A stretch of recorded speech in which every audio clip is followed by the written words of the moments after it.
Let us begin with a discussion of what exactly will happen during this event, the transit of Venus of the 6th of June 2012, as will be seen from Delhi. The sun will rise at around 5 hours 23 minutes on this day, and one will see that Venus is already on the disk of the sun by this time, visible as a small dot on the face of the sun. As the sun rises, Venus will be seen to move across the disk of the sun, and then at about 10 hours 22 minutes and 25 seconds, Venus will move off the disk of the sun. This will be a glorious view which none of us now alive will probably see again, as the next such event will happen in the year 2117. The first thing we need to decide is where we will observe this transit from.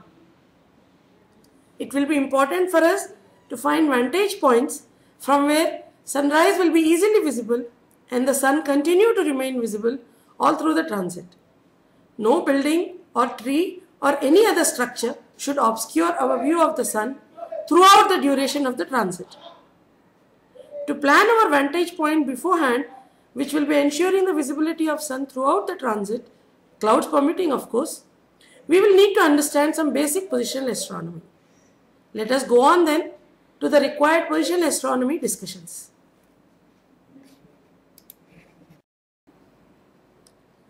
Historically, in positional astronomy, the sky is treated two-dimensionally. That is, the sky above is treated like the surface of half a football over our heads.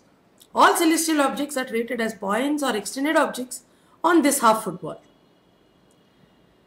Three-dimensional positions of celestial objects with exact descriptions in 3 dimensions based on 2 angular coordinates on the celestial sphere as in traditional positional astronomy and 1 additional dimension of distance along our line of sight, which became known as physical astronomy, grew following the usage of telescopes in astronomy early in the 17th century, is more of a modern concept. Well, we will qualify this later. It is strictly not true that the distance information was not considered at all in ancient astronomies, but the 3-dimensional picture was relatively vague until we come to the important milestones arrived early in 17th century by Galileo, Kepler, Newton, and later physical studies of stars and the works following. All these milestones are very important for the story of transits of Venus. And in some sense, the story of the transits of Venus is itself important for these milestones, as we will see during the workshop sessions. But first, traditional positional astronomy. That is what we will need to know where we are going to park ourselves to observe the transit. When we wish to know the exact position of a celestial object in that inverted dome overhead, 2 coordinates are needed to completely describe the position of an object. There are different coordinate systems used by astronomers to specify such coordinates. A local system could be used, which would be specific to a point on Earth from where we are observing the sky. More global coordinate systems also exist, where the coordinates would be independent of where we are located on the Earth, the center of the Earth being the reference point for such coordinates. For our purpose at this moment, the local coordinate system will be sufficient. So, let us familiarize ourselves with that first. In the local coordinate system, 2 quantities specify the location of an object in the sky: the altitude and the azimuth. Altitude is the angular height of an object from the horizon. Horizon is the kshitij or the circle where the Earth meets the sky, as seen from where we stand. We take any star in the sky and drop a perpendicular from the star to the horizon at a point P.